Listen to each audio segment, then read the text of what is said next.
அண்ணே தனியா தானே போறா? நானும் பார்த்துட்டு தாண்டா இருக்கேன்.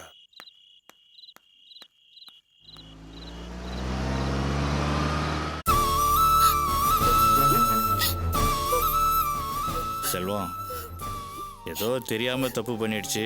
இப்போ அந்த தப்பை உணர்ந்து அழுதுகிட்டு இருக்கு. போதும்பா, மன்னிச்சு விட்டுறேன். இல்லப்பா, ஒரு குடும்பத்தோட மானமும் மரியாதையும் எவ்வளவு காசு பணம் சம்பாதிக்கிறோங்கிறத பொறுத்து இல்ல, அந்த குடும்பத்தோட பொம்பளைங்க எப்படி நடந்துக்கிறாங்கிற பொறுத்து தான் இருக்கு. அதுவும் முக்கியமா இதோ இந்த மாதிரி வயசு பொண்ணுங்களோட நடத்தல் தான் இருக்கு அந்த குடும்பத்தோட மானமும் மரியாதையும். என் கேஸ் விஷயமாவே இவளை போலீஸ் ஜீப்ல ஏத்திட்டு போகும்போது என் தங்கச்சியோட பேர் கெட்ட போது நான் எவ்வளவு கவலைப்பட்டேன். ஆனா இன்னைக்கு இவளே போலீஸ் ஜீப்ல வந்து வீட்டு வாசல்ல இறங்குறா. அக்கம் பக்கத்துல இருக்கிறவங்க என்ன பண்ண நினைப்பாங்க? நாளைக்கு இவளே ஒருத்தன் பொண்ணு பக்கம் வந்தானா இந்த விஷயத்தை கேள்விப்பட்டனா இவளை கட்டிக்க சம்மதிப்பானா? இவ எப்படிலாம் இருக்கணும் நம்மளாம் கனவு கண்டுட்டு இருக்கோம். ஆனா இவளே எல்லாத்தையும் கெடுத்துருவா போல இருக்கே. அந்த ரெஜிஸ்டர் ஆபீஸ்ல நடந்த சம்பவம் மட்டும் வெளியில பரவ ஆரம்பிச்சதுன்னா இவளை பத்தின செய்தியும் வெளியில தெரிய வரும். அது நினைச்சாலே எனக்கு ரொம்ப பயமா இருக்குப்பா. ஐயோ அண்ணா, என்ன மன்னிச்சிடுங்க அண்ணா. சாரிண்ணா, நான் இனிமே அந்த மாதிரி ஒரு தப்பு பண்ணவே மாட்டேன்னா. நான் இந்த மாதிரி ஒரு காரியம் செஞ்சதுனால உங்களோட மனசு இவ்வளவு வேதனைப்படும் தெரிஞ்சிருந்தா அதை நான் பண்ணிருக்கவே மாட்டேன்னா. இனிமே ஆயுசுக்கும் இந்த மாதிரி ஒரு தப்பை நான் பண்ணவே மாட்டேன். சாரிண்ணா. அண்ணே, அவதான் காலில் விழுந்து மன்னிப்பு கேட்கிறாளே, மன்னிச்சிருங்கண்ணே.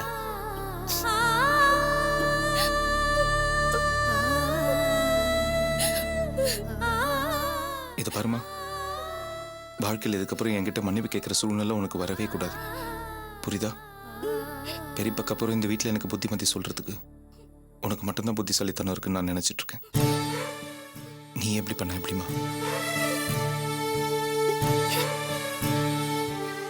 நம்ம குடும்பத்திலேயே 4 எழுத்து படிச்ச ஒரே பொண்ணு நீ தான்.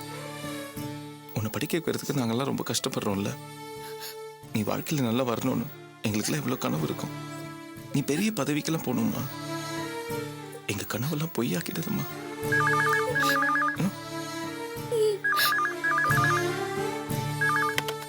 ஹலோ ஹலோ, நான் ராணி ஃப்ரெண்ட் புனிதா பேசுறேங்க. கொஞ்சம் ராணி இருந்தா கொடுக்குறீங்களா? இருங்க இருங்க. ராணி, உனக்கு தான் phone.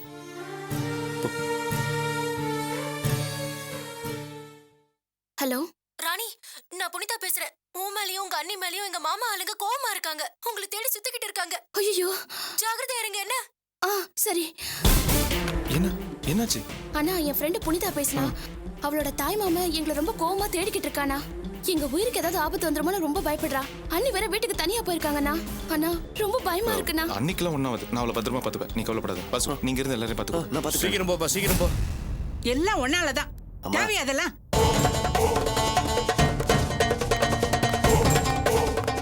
Hello hello hello, Siva. சொல்றேன் செல்வம்.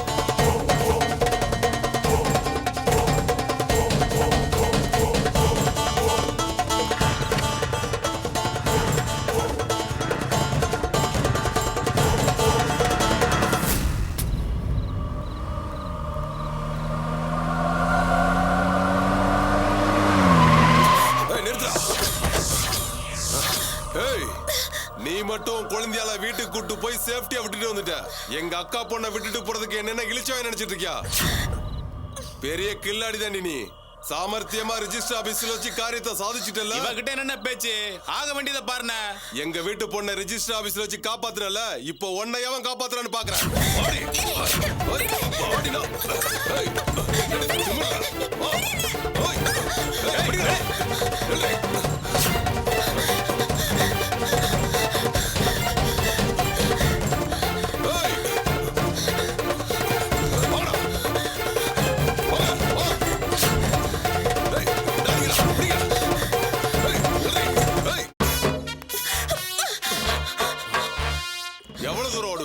உனக்கு இந்த ஊர் மட்டும் தான் தெரியும். இதுக்குள்ளதான் ஓடி ஆகணும். நான் தமிழ்நாடு பூரா ஓடுவேன். தேவைப்பட்டா டெல்லி வரைக்கும் ஓடுவேன். நீ எங்க ஓடினாலும் தப்பிக்க முடியாது. கிட்ட வராதீங்க, போயிடுங்க. ஏய், உன்னை தூக்கிட்டு போகாம விட மாட்டேன்டி. நான் கத்தி ஊரை கூட்டிடுவேன். போயிடு. கத்திடி. எத்தனை பேர் உன்னை காப்பாத்த வரான்னு பாப்போம். எத்தனை பேர் வந்தாலும் வெட்டி சாச்சிருவேன். கிட்ட வராத. என்னன்னு இவகிட்ட பேசிட்டு தூக்கி வண்டியில போடுங்க.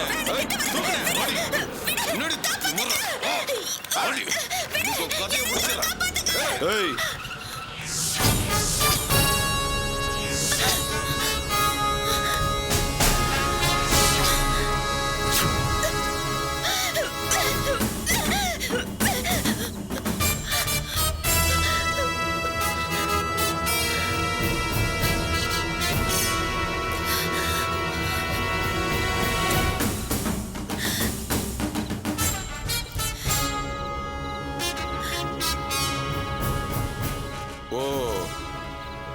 ஹீரோயினி ஓடி போய் முதுகுக்கு பின்னாடி ஒளிஞ்சிருக்கா.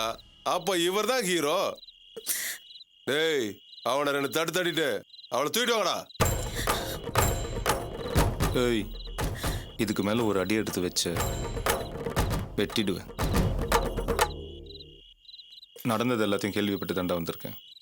தப்பு எல்லாத்தையும் உங்க மேல வச்சுக்கிட்டு தேவையில்லாம ஓவர் ஆட்டம் போடுறீங்களா? கிளம்பி போ. என்ன ஹீரோ தம்பி, பூச்சாண்டி காட்டுறியா? நாங்க முதுகு சொறியறதே கத்தியால தான். ஏண்டா அவனை பேச விட்டு வேடிக்கை பார்த்துட்டு இருக்கீங்க? அவனை அறுத்து போடுங்கடா.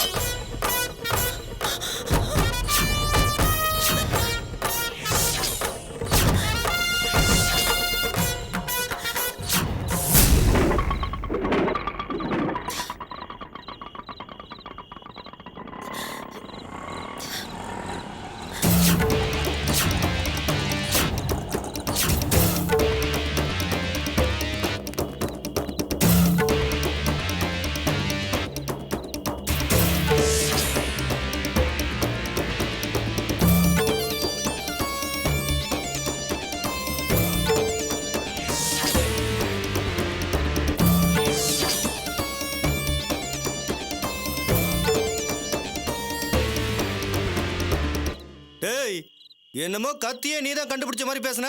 இப்ப என்னமோ ஆஃப் ஆயிட்ட. வாடா, வந்து வெட்டு. எங்க பின்னாடி எத்தனை பேர் இருக்காங்கன்னு பாத்தியா? வெட்டிட்டு நீ இந்த ஊரை விட்டு போயிடுவியா? மவனை சீவிடுவோம். என்ன பேச்சே காணும்? வரியா? செஞ்சு பார்த்தல. போட போ. மரியாதையை ஊர் பேசியிருப்போ.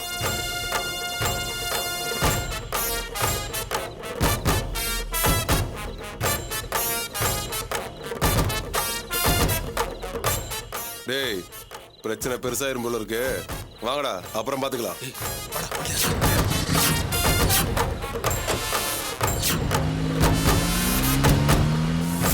என்னப்பா சிவா, பிரச்சனையை பேச்சுவார்த்தையிலே முடிச்சு அனுப்பிச்சிட்ட. 2 போட்டு அனுப்பிச்சிருக்கலாம்ல. அதை விடு. நல்ல வேலை மச்சான், நீ ஃபோன் பண்ணும்போது ஸ்டாண்ட்ல எல்லாரும் இருந்தாங்க. அதான் டக்குன்னு கூட்டு வந்துட்டேன். ரொம்ப நன்றிங்க. என்னப்பா நீ இதுக்கெல்லாம் போய் தேங்க்ஸ் சொல்ற?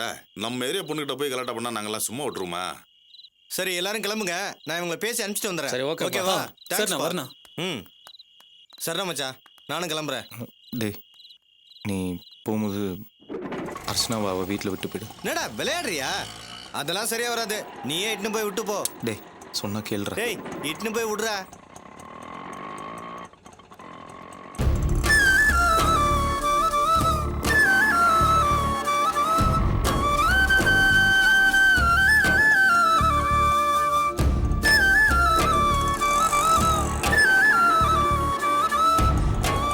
சரிடா மச்சான்.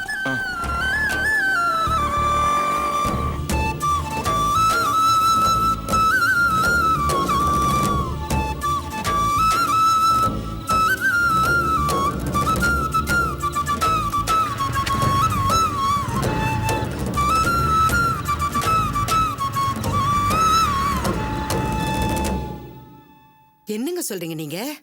நம்ம அர்ச்சனா காதல் கல்யாணம் பண்ணி வச்சாளா? நம்ம அர்ச்சனா காதல் கல்யாணம் பண்ணி வைக்கல. நம்ம மாப்பிள்ளையோட தங்கச்சி ராணி இருக்கால, அவளுடைய ஃப்ரெண்டுக்கு ரிஜிஸ்டர் மேரேஜ் பண்ணி வச்சிருக்கா. அப்போ அந்த பொண்ணோட தாய் மாமா கும்பலா வந்து ஏதோ கலாட்டா பண்ணியிருக்கான். அந்த நேரத்தில் அர்ச்சனா அங்கே போக ராணியையும் அந்த காதல் தம்பதியும் பத்திரமா கூட்டிகிட்டு வந்திருக்கா. உடனே ரிஜிஸ்ட்ரார் போலீஸுக்கு ஃபோன் பண்ணி போலீஸை வர வச்சு அவங்கள பத்திரமா அனுப்பிச்சு வச்சிருக்காரு. இதை அங்கே பார்த்தவங்க சொன்னாங்க. எதுக்குங்க இந்த பொண்ணுக்கு வேண்டாத வேலையில? இவ்வளவு நேரமாச்சு, இன்னும் வீடு வந்து சேரல. என்னாச்சோ ஏதாச்சுன்னு எனக்கு பயமா இருக்குங்க. பயப்படாத சிவகாமி, அவ நேர சம்மந்தி வீட்டுக்கு போய் அவளை இறக்கி விட்டு இங்க வந்துருவா. எத்தனை மணிக்கு ஜீப்ல போனாங்களா? ஒரு 6:30 இருக்கும்னு சொன்னாங்க. 6:30 மணிக்கு ஜீப்ல போனவங்க மணி 8 ஆகுது, இன்னும் வீடு வந்து சேரல. அந்த வீட்டுல இருந்து இங்க வரதுக்கு இவ்வளவு நேரமா பிடிக்கும்? ஐயோ, எனக்கு பயமா இருக்குங்க. பயப்படாதம்மா, வந்துருவா. எப்படிப்பா பயப்படாம இருக்கிறது? நடந்து வந்திருந்தா கூட இந்நேரம் அந்த வீட்டுல இருந்து இங்க வந்து சேர்ந்துருக்கலாமே. எனக்கு என்னமோ போலீஸ்காரங்க அவங்க 2 பேரும் அங்கேயே இறக்கி விட்டுருப்பாங்க. அந்த வீட்டு ஜனங்க நம்ம அர்ச்சனாவை அனுப்பாம அங்கேயே பிடிச்சி வச்சிருக்காங்களோன்னு தோணுது. ஆமா மாமா, அத்தை சொல்றது சரியாதான் இருக்கும். நான் யார் மேலேயும் குத்தம் சொல்லல. எல்லாத்துக்கும் காரணம் நம்ம அர்ச்சனா தான். ஆபீஸ்க்கு உங்களை பார்க்க வந்தவ நேரா நீங்க இல்லன்னு வீட்டுக்கு வந்துட வேண்டியதானே? எதுக்கு இவளுக்கு இந்த தேவையில்லாத வேலை? சரி, ஏதோ செஞ்சுட்டா. ஜீப்ல ஏறினவ நேரா நம்ம வீட்டுக்கு வந்து அவ முதல்ல இறங்கி இருக்கணும். அதுக்கப்புறம் அந்த ராணியை அவ வீட்டுக்கு அமிச்சிருக்கணும். அத்தை சொன்ன மாதிரி அந்த குடும்பம் மோசமான குடும்பம். எப்ப இவ வருவான்னு காத்துட்டு இருந்தாங்க. போனா அவ்வளவுதான், புடிச்சு வச்சுக்கிட்டாங்க. நீங்க வேணா பாருங்க மாமா, கண்டிப்பா அவ இங்க வரமாட்டா. அவங்க அவளை கிடுக்கி புடிச்சு வச்சிருப்பாங்க. எனக்கு என்னமோ அப்படிலாம் தோணல. உங்களுக்கு எப்படிங்க தோணும்? வினோத், நீ எதுக்கும் வண்டி எடுத்துட்டு போய் என்ன ஏதுன்னு பாத்துட்டு வாப்பா. அந்த கேடுகட்ட குடும்பத்துல என் பொண்ணு இருக்கவே கூடாது. நீ போய் உடனே கூட்டிட்டு வந்திருப்பா. அம்மா அவசரப்படாதம்மா, கொஞ்ச நேரம் பார்த்துட்டு போறேன். என்னத்த பாக்குறது? ஒரு நிமிஷம் கூட என் பொண்ணு அந்த வீட்டுல இருக்கவே கூடாது. நீ உடனே போய் கூட்டிட்டு வந்துரு. ஆமாங்க, நீங்க போய் நம்ம அர்ச்சனாவை பத்திரமா கூட்டிட்டு வந்துருங்க.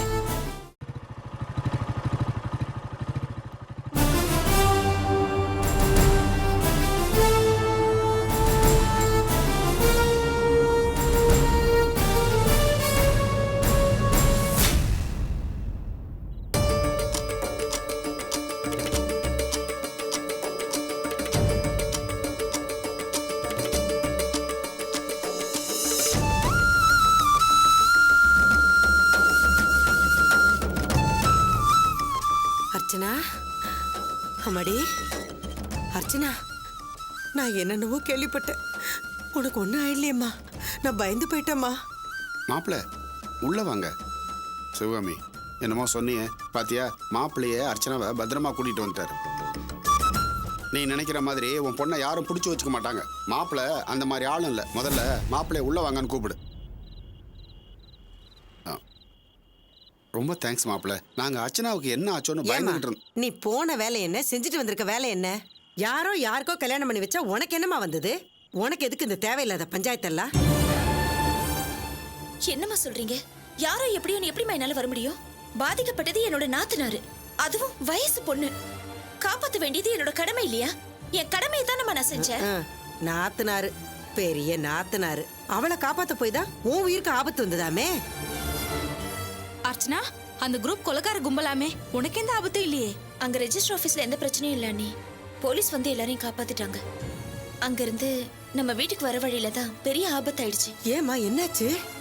அந்த கல்யாண பொண்ணோட தாய் மாமனும் அவனோட ஆட்களும் என்னை கடத்திட்டு போக பார்த்தாங்க. ஐயோ, அப்புறம் அந்த நேரம் பார்த்து இவரும் இவரோட ஃப்ரெண்டு சிவானனும் அங்க வந்து என்னை அவங்க கிட்ட இருந்து காப்பாத்தி கூட்டிட்டு வந்தாங்க. நல்ல வேலை மாப்பிள்ள, தெய்வம் மாதிரி வந்து என் பொண்ணை காப்பாத்திருக்கீங்க. ரொம்ப சந்தோஷமா இருக்கு. நம்ம பொண்ணை மாப்பிள்ள காப்பாத்தி கூட்டிட்டு வந்திருக்காரு. இப்ப கூட நன்றின்னு ஒரு வார்த்தை சொல்ல மாட்டியா?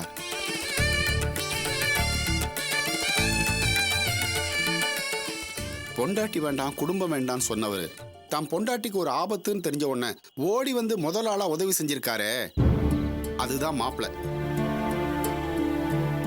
புருஷனோட உண்மையான அன்பு பாசங்கிறது அதுதான். ரொம்ப பெருமையா இருக்கு மாப்பிள்ள. நீங்க எல்லாரும் என்ன தப்பா நினைச்சிட்டு இருக்கீங்க. நான் புருஷங்கிற முறையில் அர்ச்சனாவை காப்பாத்தல. என் தங்கச்சி அர்ச்சனா காப்பாத்தினாங்கிற நன்றிக்காக தான் நானும் அர்ச்சனாவை காப்பாத்தினேன். அவ்வளவுதான்.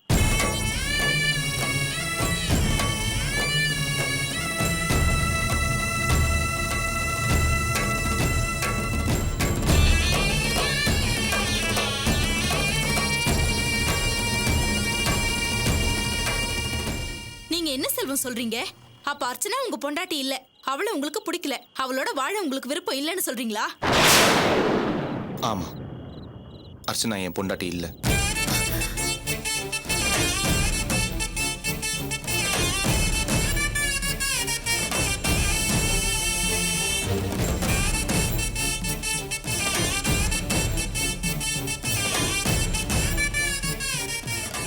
என்னைக்கு அர்ச்சனா எங்க அம்மா அப்பாவை மதிக்கிறாளோ, என்னைக்கு என் குடும்பத்தோட சேர்ந்து ஒரே வீட்டில் ஒத்துமையா இருக்கணும்னு அவன் நினைக்கிறாளோ, அன்னைக்கு தான் நான் அவளை என் மனைவியை ஏற்றுப்பேன். அது வரைக்கும் அவ யாரோ நான் யாரோ.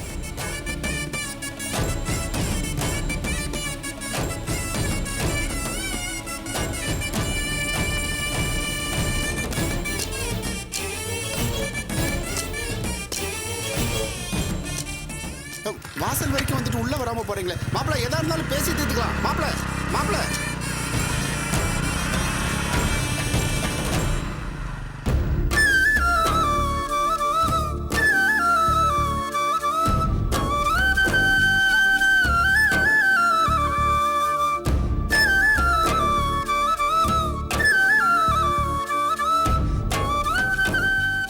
சிவகாமி,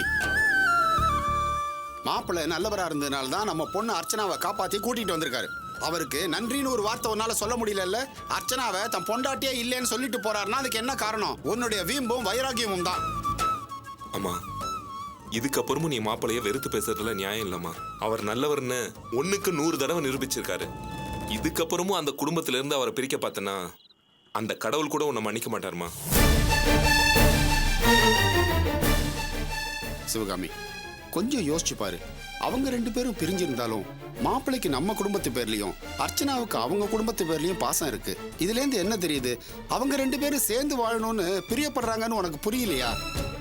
பெத்த பொண்ணு புருஷனோட வாழணும்னு நினைக்கிறா, பெத்தவோ அவங்கள பிரிச்சு வைக்கணும்னு நினைக்கிறா. இது எந்த விதத்துல நியாயம்? இனிமேலாவது மனுஷியா வாழ கத்துக்க. அத்தை, உங்க பிள்ளையும் மாமாவும் ஏதோ சொல்லிட்டு போறாங்க. அதெல்லாம் நீங்க மனசுல வச்சுக்காதீங்க. செல்வம் அர்ச்சனாவை காப்பாத்தி கூட்டிட்டு வந்தது காரணம் ஏன் தங்கச்சி தான்னு அவர் வாயாலேயே சொல்லிட்டாரு. அதனால நீங்க இதெல்லாம் பெருசுப்படுத்திக்காதீங்க. நீங்க நினைச்சதுதான் சரி. நீங்க போட்ட கண்டிஷன் தான் கரெக்ட். எப்ப அந்த செல்வம் குடும்பத்தை விட்டு வெளியே வரானோ அப்பதான் நம்ம அர்ச்சனாவை வச்சு குடும்பம் நடத்த முடியும். அத்தை, நீங்க எடுத்த முடிவுல ஸ்ட்ராங்கா இருங்க. உங்க பக்கம் நான் எப்பவும் இருப்பேன்.